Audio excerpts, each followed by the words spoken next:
Remal ঘূর্ণিঝড়ে আমরা অনেকেই ক্ষতিগ্রস্ত হয়েছি। তাই কঠিন দুর্যোগকালে বাহ্যিক প্রস্তুতির পাশাপাশি তা থেকে পরিত্রাণ চেয়ে দোয়া করা সুন্নত। ঝড়, বাতাস, অতিবৃষ্টি সহ সব ধরনের অকল্যাণ থেকে মহানবী সাল্লাল্লাহু আলাইহি সাল্লাম পরিত্রাণ চেয়েছেন।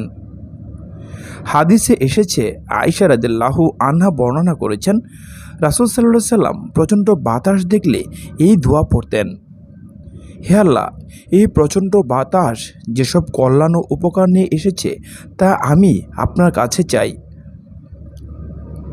এই প্রচণ্ড বাতাস যেসব ক্ষতি ও মন্দ নিয়ে এসেছে তা থেকে আপনার কাছে আশ্রয় প্রার্থনা করি।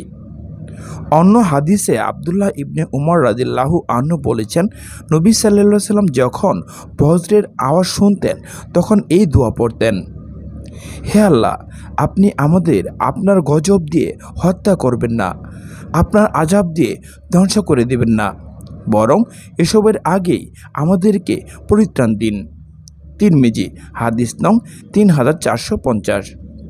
অন্য হাদিসে আনাস রাদিয়াল্লাহু আনহু বর্ণনা করেছেন, নবী সাল্লাল্লাহু আলাইহি সাল্লাম অতিবৃষ্টি থেকে পরিত্রাণ পেতে 2 হাত উঁচিয়ে এই দোয়া করছেন: হে আল্লাহ, বৃষ্টি আমাদের উপর থেকে আশেপাশের অঞ্চলে সরিয়ে দিন, পাহাড়, মরু, খাল, বিল ও বনাঞ্চলের দিকে সরিয়ে নিন।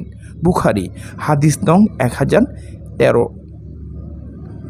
পরিশেষে মহান আল্লাহ তাআলা আমাদের সবাইকে এই রিমাল ঘূর্ণিঝড় থেকে মুক্তি পাবার তৌফিক দান করুন। আমিন।